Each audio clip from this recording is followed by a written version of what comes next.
Autoridades del Instituto Geofísico del Perú han alertado acerca de lo grave que puede ser construir sobre los acantilados de Lima ante la eventualidad de un gran sismo. Hay que tomar en cuenta estas advertencias. Hace algunas semanas se intentó sancionar al autor y a la directora de la obra teatral La Cautiva, no censurarla porque la temporada ya había concluido. La iniciativa no prosperó. Sin embargo, tenemos una larga historia de vetos que van desde la incineración de la ciudad y los perros hasta la expulsión de Sarita Colonia de la catedral, pasando por la amenaza de excomunión a los que bailaran mambo. Así de ridícula llega a ser la censura.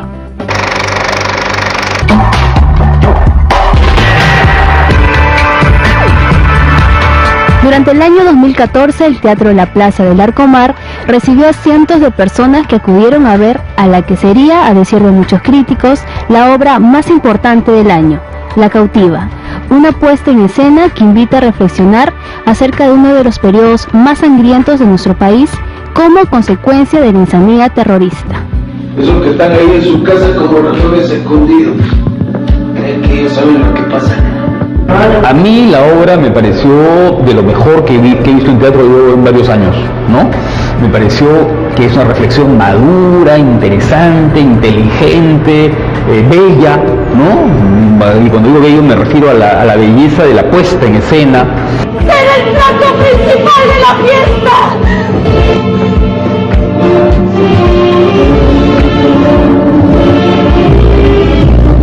Siempre las historias que son referidas en el caso de las obras teatrales tienen un referente que es la realidad. O sea, ningún artista escribe, ni produce, ni expresa separándose del referente, porque si no, ¿de qué hablaría? De una abstracción total. Entonces, el referente puede o no tener una correspondencia. Pues es que muy peligroso es hablar de lo objetivo y lo subjetivo como excluyente. Sin embargo, esto no significó nada para el procurador antiterrorismo, quien, paradójicamente, sin ver la obra, intentó abrir una investigación por supuestamente incurrir en el delito de apología al terrorismo. No tiene nada que ver con la apología del terrorismo, ni mucho menos, al contrario, es una reflexión, ¿no es cierto? Y es la reflexión que debemos hacer los peruanos respecto de la memoria, ¿no?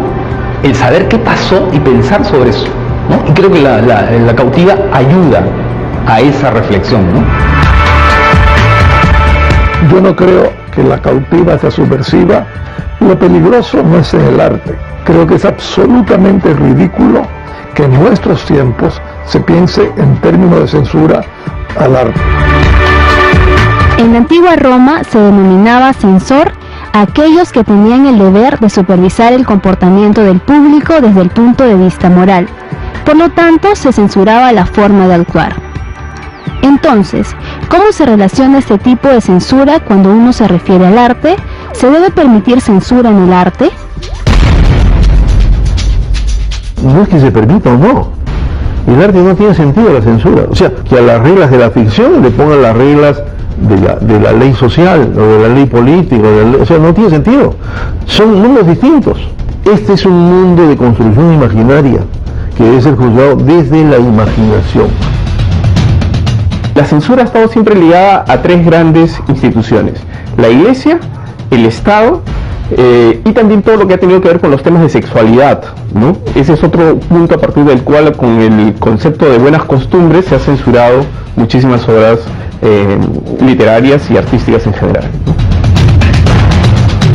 A lo largo de la historia, la censura en el arte se ha presentado de distintas maneras.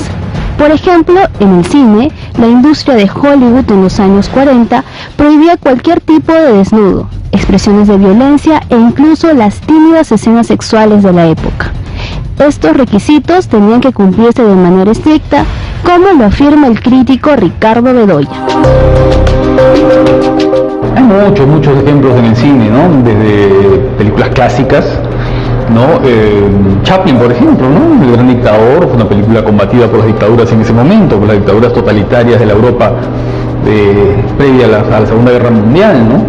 Ya hay ejemplos en el curso de los años muchísimos, ¿no? El de Camerón de Pasolini, ¿no? Saló, los 120 días de Sodoma de Pasolini, Último tango en París de Bertolucci, que fueron películas que tuvieron grandes conflictos con las censuras de sus países, ¿no? El arte se censura por las reglas del arte. El arte no se censura por las reglas externas del sistema social, político, moral, porque hemos visto que hay películas que se han prohibido. Recuerden que acá más de 20 años se tomó para esperar ver las películas de Scorsese sobre la última tentación de Cristo.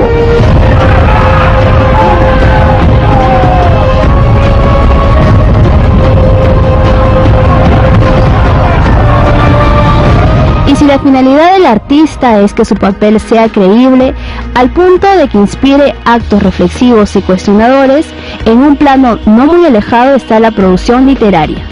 Un ejemplo fue la aparición del Index Católico, una lista de aquellas publicaciones que la Iglesia catalogó como libros perniciosos para la fe. En el año 1857, Madame Bovary, la gran novela francesa, la novela que marca un antes y un después en el género, es llevada a los tribunales en Francia y es acusada de atentar contra la moral, atentar contra las buenas costumbres. Finalmente, en el juicio se declara inocente al autor, Gustave Flaubert, y ese mismo año otro libro importantísimo, Las Flores del Mal, es llevado a los tribunales, también por considerar que injuria a la Iglesia Católica, que ataca la moral y las buenas costumbres. Y en ese caso sí, a diferencia de Flaubert, Baudelaire sí es condenado y es obligado a pagar 300 francos. Entonces, como vemos, los libros que fundan nuestra experiencia moderna han sido objeto de censura estatal en este caso, ¿no? Censura con un proceso judicial. Un ejemplo notable es La ciudad de los perros, esta famosa novela de Vargas Llosa, la primera novela, ¿no? Y que en el año 64 fue quemada en el interior del Colegio Militar Leoncio Prado. ¿Por qué? Porque las autoridades militares, los generales de esa época, pues consideraban que la novela atentaba contra el ideal pedagógico del colegio, atentaba contra la honra de los militares. Incluso se llegó a decir que la novela había sido pagada por los ecuatorianos para desacreditar al ejército peruano. Entonces, bajo esas premisas totalmente delirantes, sin fundamento, se quemó el libro de Vargas Llosa. Acá nomás, 1964, estamos hablando de 50 años atrás, ¿no?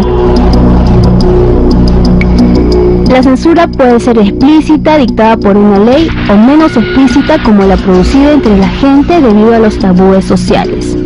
Ocurre ahora mismo en Chile con la unión civil y el aborto terapéutico, para no recordar a la Inquisición o la ridícula amenaza de excomunión por bailar mambo. En el siglo XIX hay un ejemplo muy interesante de censura, digamos, social, es decir, rechazo de los lectores a un tipo de libro. Esto ocurrió cuando se publicó un poemario de Esteban Terraya y Landa que se llamaba Lima por dentro y fuera. Esto se publicó a fines del siglo XVIII, pero hay una segunda edición que se publicó en París y que fue un libro muy famoso, se llama Lima por dentro y fuera, de Simón Allanque, con el seudónimo, y que incluyó una serie de dibujos, de ilustraciones sobre distintas situaciones de los limeños. Entonces, los limeños se sintieron afectados por el libro, porque consideraban que construía una imagen negativa de ellos. Por ejemplo, se decía que las mujeres eran vividoras, que estaban buscando siempre a los extranjeros para que les inviten comida, que los hombres eran todos unos cornudos, unos pisados, que los limeños eran blendengues, que Lima estaba llena de engaños, de falsedades, de hipocresía. Entonces la sociedad limeña reaccionó negativamente contra el libro, ¿no? Y se dice en las fuentes que incluso un grupo de mujeres destruyó el libro en uno de los teatros de Lima, ¿no? Este sería un caso entonces en el cual la sociedad se enfrenta al libro y de alguna manera impide que circule y que se difunda, porque se siente afectada por la imagen que representa el libro. Lo que no entendían los limeños de esa época es que esto era poesía satírica, era también ficción, pero claro, una ficción muy fuerte. Por ejemplo, se burlaban de algo que hoy nos enorgullece, que es este nacionalismo gastronómico en el que estamos involucrados, ¿no? El libro decía que los limeños lo que hacen todo el día es comer, ¿no? Y lo decía pues negativamente, ¿no? Que a cada rato estaban picando, que una golosina, que un tamadito, que un traguito, etcétera, ¿no? Entonces los limeños reaccionaron en contra de este libro.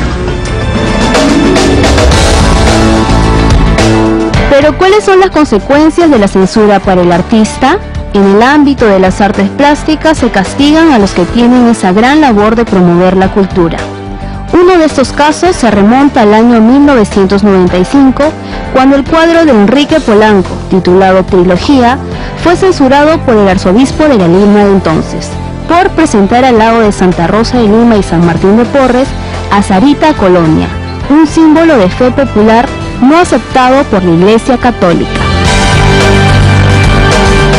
La obra de Cristina Planas, que fue censurada y motivó el cierre de la Galería Vértice, ese mismo Cristo morado que tanto gritaron la gente y protestó por esa exhibición, fue llevado donde los padres benedictinos en Iringado, Colombia, y colocado en la capilla en el mismo lugar donde era el centro antiguo del narcotráfico colombiano. Entonces son distintas formas de ver en cada sociedad, pero nada, absolutamente nada, justifica la intolerancia, que además en este momento la sociedad peruana se ha vuelto mucho más conservadora que la de 20 años atrás.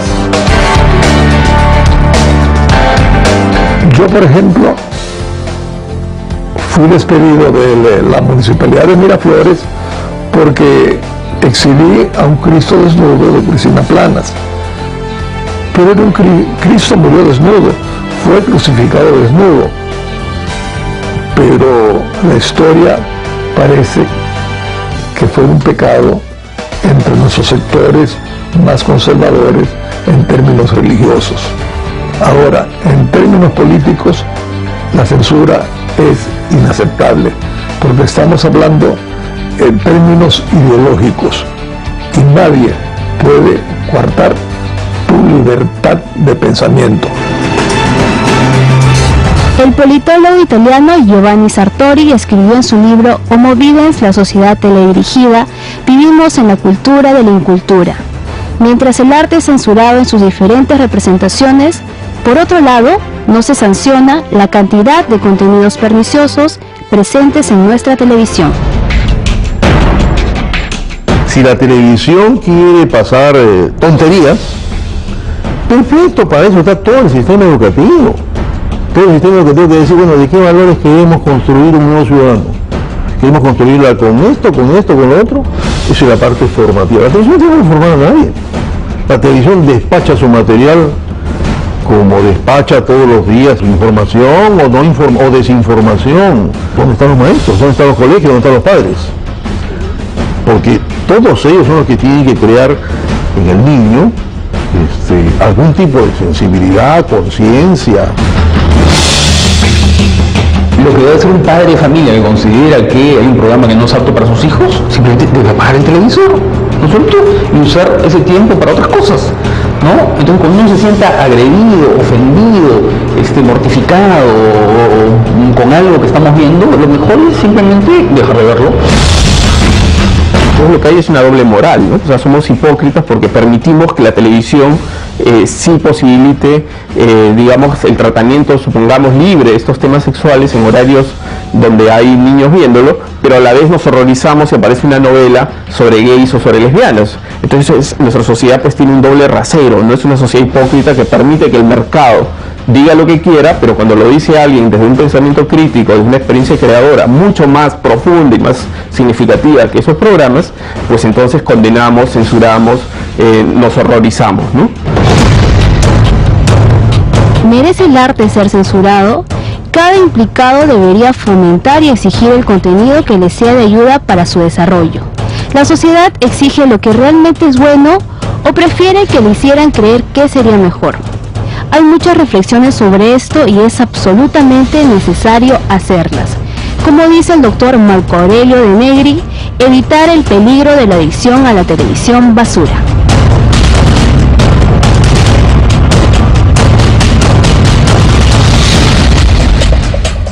No es que sea mal de muchos, consuelo de tontos, pero ese tipo de barbaridades no solo ocurren en nuestro país. En Argentina prohibieron Jesucristo Superstar. Unos argentinos que vinieron a Lima en esa época incluyeron en su programa ir al cine a ver esa película. Vamos a la pausa y de regreso volveremos con Ushura Jai.